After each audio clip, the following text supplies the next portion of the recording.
Di episod kali ini, Klik-Klik masih lagi meneruskan penggambaraan di Nepal. Dari Kathmandu, Klik-Klik menuju ke satu lokasi menarik di timur Kathmandu, iaitu Bhaktapur.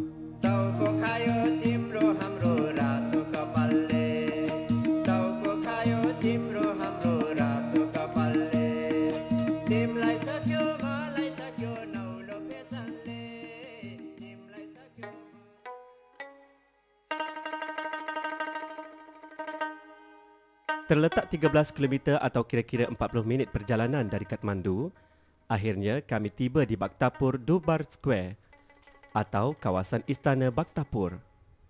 Berkeluasan 7 km persegi, kota ini telah wujud lebih 600 tahun dahulu dan ia merupakan kota tertua di lembah Kathmandu. Dihuni oleh 100,000 penduduk, Bhaktapur menjadi bandaraya pertanian di lembah Kathmandu, di mana lebih 70% penduduknya bekerja dalam sektor pertanian dan selebihnya dalam penghasilan barangan kraft dan perniagaan. Pertama kali menjejakkan kaki ke kota ini, saya begitu terpegun melihat deretan bangunan bata yang begitu klasik. Terasa saya seolah-olah berada di zaman silam.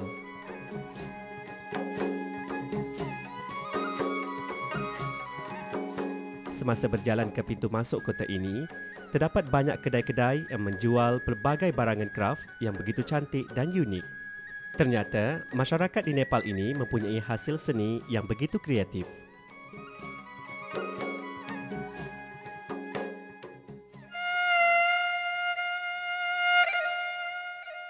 Saya sempat singgah ke kawasan penduduk tempatan di sini. Pandangan saya tertumpu pada sekumpulan penduduk tempatan yang mengerumuni sebuah perigi. Mereka berasak-asak untuk mendapatkan bekalan air bawah tanah menggunakan pam air manual. Kebanyakannya wanita dan kanak-kanak. Mereka mengambil air daripada botol, besin hingga ke pelbagai bentuk bekas digunakan untuk mereka menadah air. Boleh dikatakan kehidupan di sini agak sederhana di mana hidup mereka masih lagi mundur dan dibelenggu kemiskinan. Mengikut statistik, negara Nepal tersenarai di antara negara ke-17 termiskin di dunia.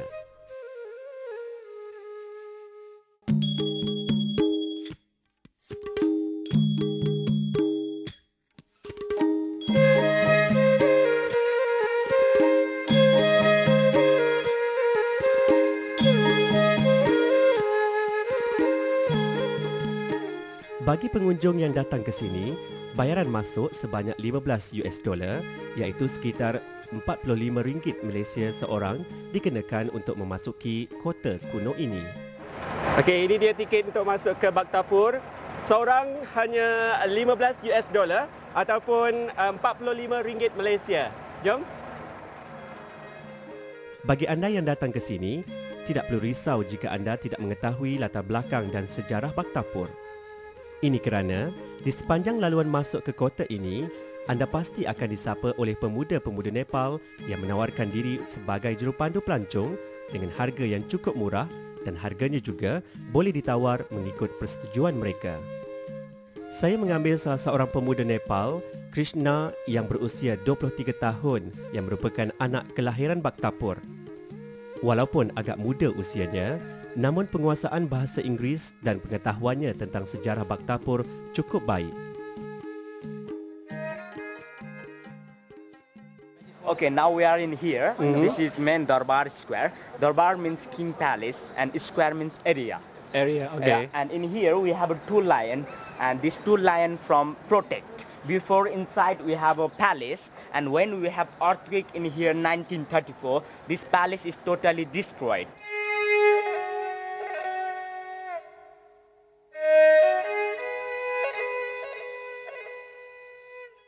Melangkah masuk ke kawasan istana, terdapat sebuah pintu gerbang yang bersalut emas menyambut kedatangan kami.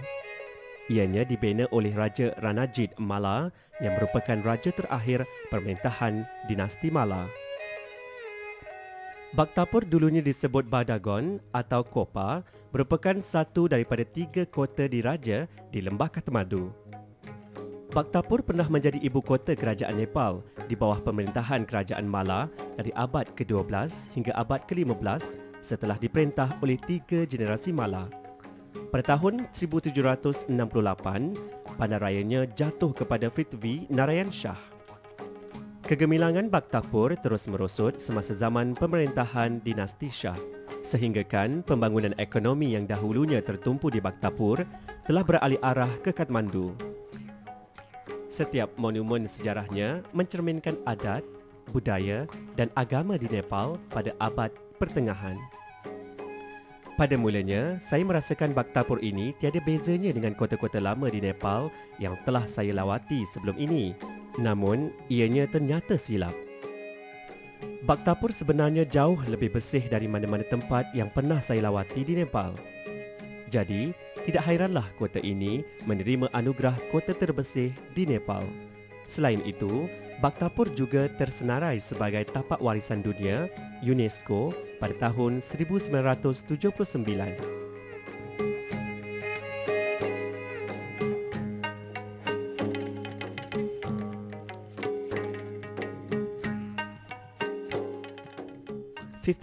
Window Place atau Istana 55 tingkat menjadi tumpuan hampir setiap pengunjung yang datang ke Bhaktapur Durbar Square ini.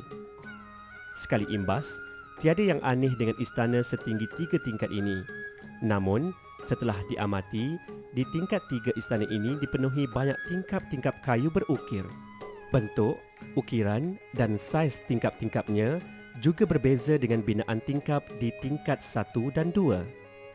Istana ini dibina oleh Raja Mala ketiga di mana 55 bungkah tingkap merupakan simbol yang mewakili isteri-isteri baginda yang seramai 55 orang.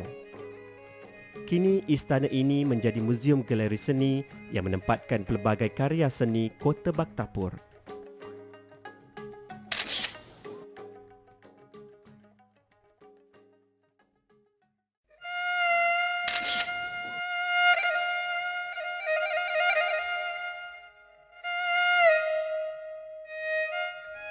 Saya dibawa ke sebuah kolam lama yang terletak di belakang istana ini. Ia merupakan tempat bersiram raja pada zaman dahulu. Di kolam ini kelihatan sisa-sisa binaan injap air yang berbentuk seperti kepala ular. Ia digunakan untuk mengalirkan air ke kolam ini. Namun, kebanyakannya telah musnah dan dicuri oleh kerana binaan kepala-kepala ular ini menyimpan butiran emas. Oleh sebab itu, bukan sahaja patung-patung ular yang bersalut emas di sekitar kolam ini telah hilang, malah hampir kebanyakan binaan yang mempunyai emas di sekitar kota ini juga turut dicuri. Satu lagi sejarah yang mengujakan saya adalah terdapatnya sebuah pintu gerbang kuil yang sangat cantik ukirannya. Menurut cerita, pada zaman pemerintahan Raja Mala pertama, baginda memerintahkan seorang pengukir membuat pintu gerbang tersebut. Dan apabila ianya siap diukir, baginda mengarahkan tangan pengukir itu untuk dipotong. Ini bertujuan untuk mengelakkan ukiran pada pintu gerbang ini ditiru atau diukir semula. We can see, is it? Yeah. You can see here. Uh-huh. This is Shiva Linga. Uh-huh. It's very famous for like Shiva. And this Shiva Linga is symbol of Shiva. Yeah. Warga asing dan mereka yang bukan beragama Hindu atau Buddha tidak dibenarkan memasuki kuil ini.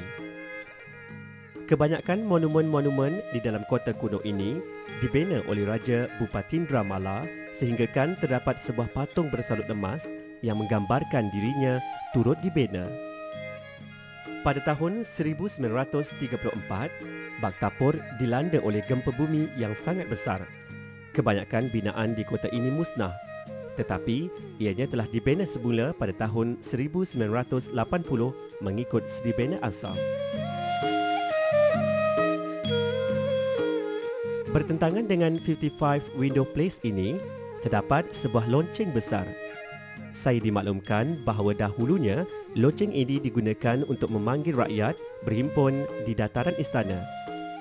Kini, ianya digunakan untuk menandakan waktu upacara sembahyang kepada Tuhan Talaju akan diadakan.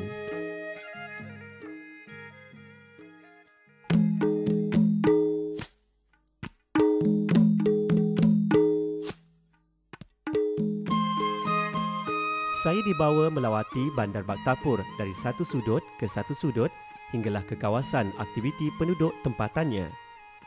Terdapat banyak kedai-kedai yang menjual barangan kraft, pashminar, kashmir dan pelbagai barangan keagamaan Hindu dan Buddha turut dijual di sini.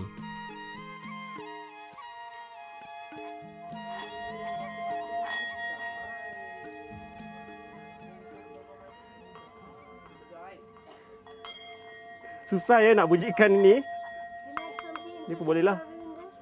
Tapi nak memujikan sesuatu yang menarik tu agak sukar sikit ya.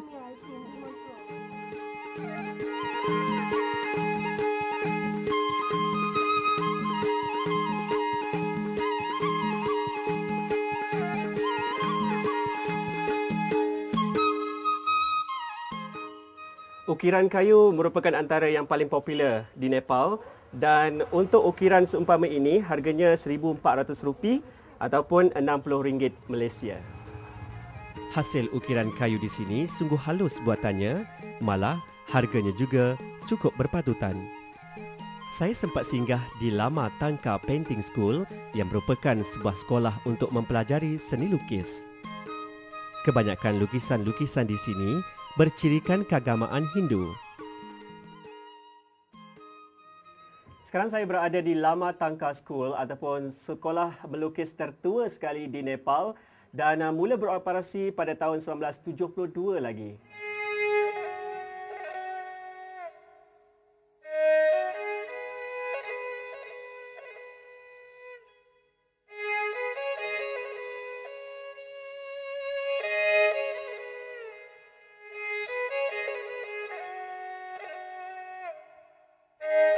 Saya dibawa oleh pemilik galeri ini untuk melihat koleksi lukisan yang terdapat di tingkat atas. Ada di antara lukisan-lukisan di sini memerlukan sehingga 6 bulan untuk disiapkan. Namaste. Welcome to Tangka Painting School. This is a painting school, all in Nepal. We have here 45 students and 6 masters, among 3 from Tibet, and this non-profit and non-government cooperative school of artists. And here is a cheaper than market because these are home product, and we use real 24 karat gold and natural colors, and always in cotton canvas, not in paper. This is for generation to generation for painting, for whole life, for one painting for because natural and real gold.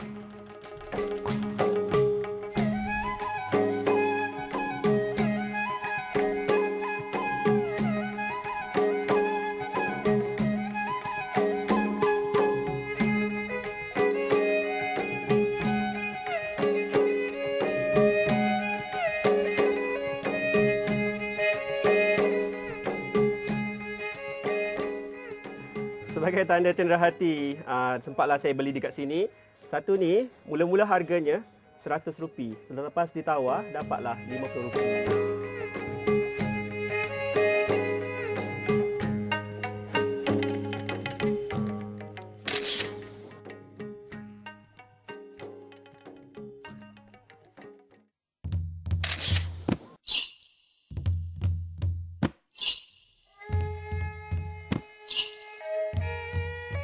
Setelah jauh menyusuri lorong-lorong kecil di sini, saya tiba di satu lokasi iaitu Talako.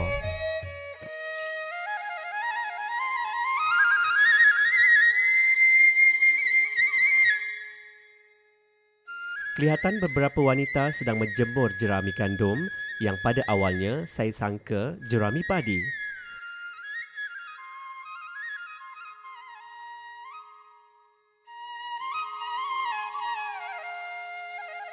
Jerami gandum yang dijemur dan dikeringkan ini digunakan sebagai bahan bakar untuk membuat tembikar.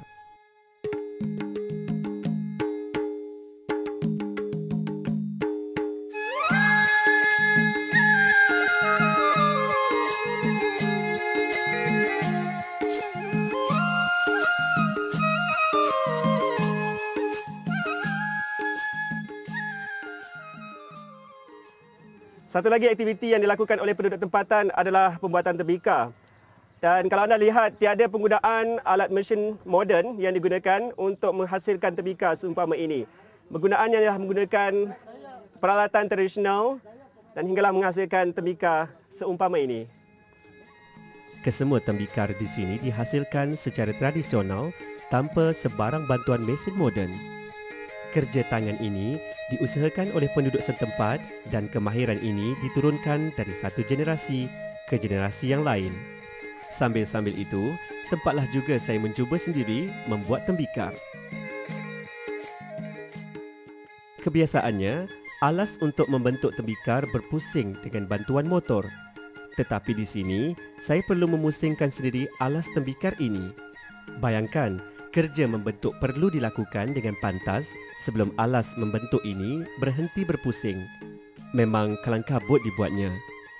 Akhirnya saya dapat juga membuat sebuah tembikar walaupun kualitinya tak seberapa bagus seperti mana yang dilakukan, tapi saya kira ini sudah memadai.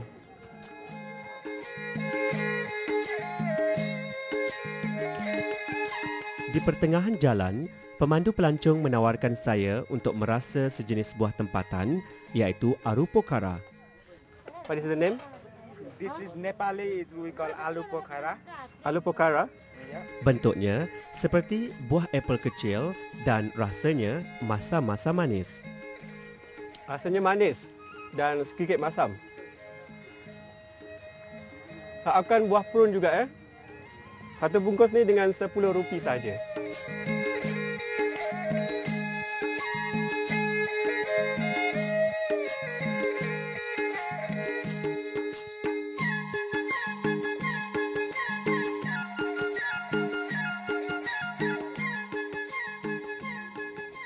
Gandum merupakan antara sumber makanan utama penduduk tempatan di kawasan ini.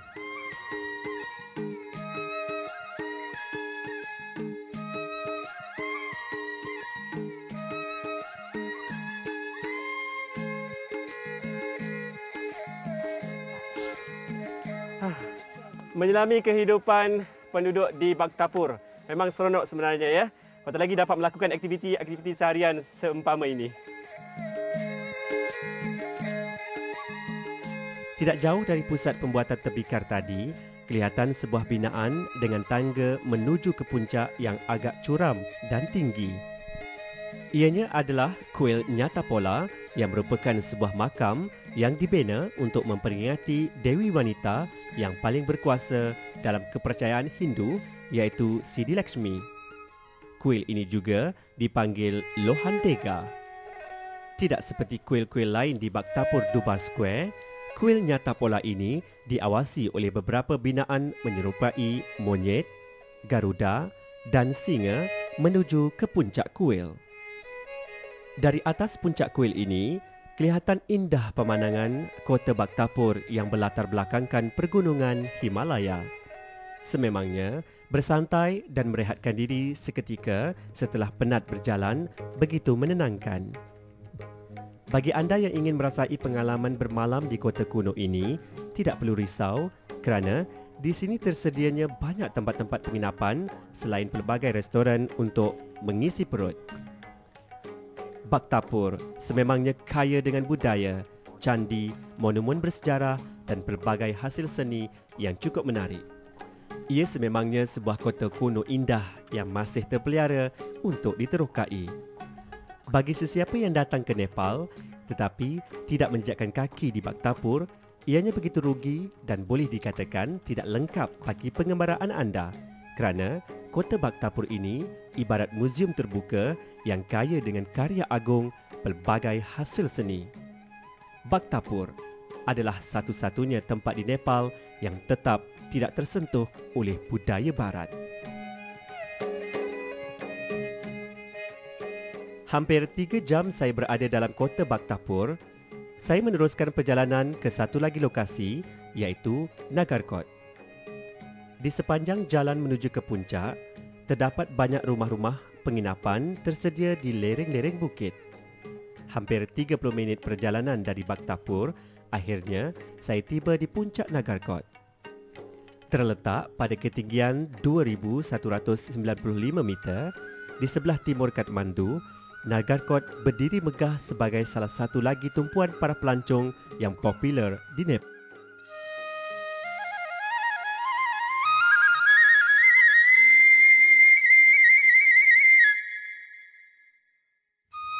Mengambil masa 40 minit perjalanan daripada Bhaktapur, saya kini berada di puncak Nagarkot, berketinggian 2,000 meter daripada aras laut. Dari sini saya dapat melihat banjaran Himalaya yang luas terbentang. Dan jika cuaca baik, anda pasti dapat melihat pergunungan Annapurna dan juga Everest.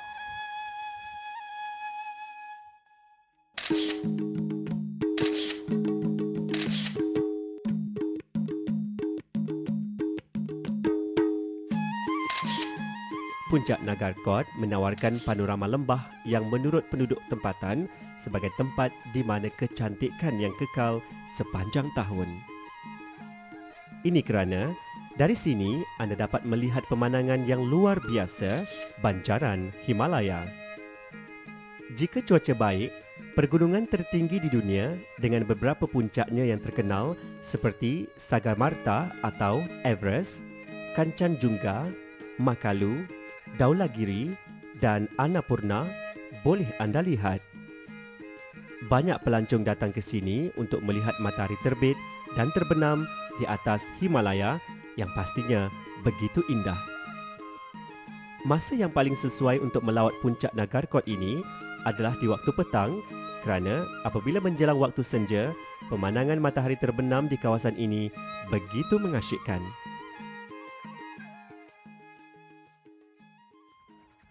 Bagi anda yang ingin datang ke sini, jangan lupa untuk membawa pakaian sejuk sebab suhu di sini sekitar 10 darjah Celsius.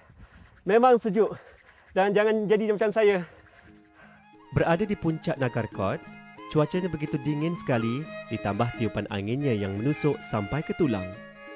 Saya mengambil masa lebih kurang 3 jam berada di puncak Nagarkot dan bergerak pulang dengan satu lagi catatan diary indah untuk saya simpan sebagai kenangan abadi. Nepal mungkin ketinggalan dari segi pembangunan tetapi kaya dengan tarikan alam semula jadinya. Ingin tahu ke mana pula destinasi klik-klik seterusnya? Jangan lupa terus bersama kami di episod hadapan.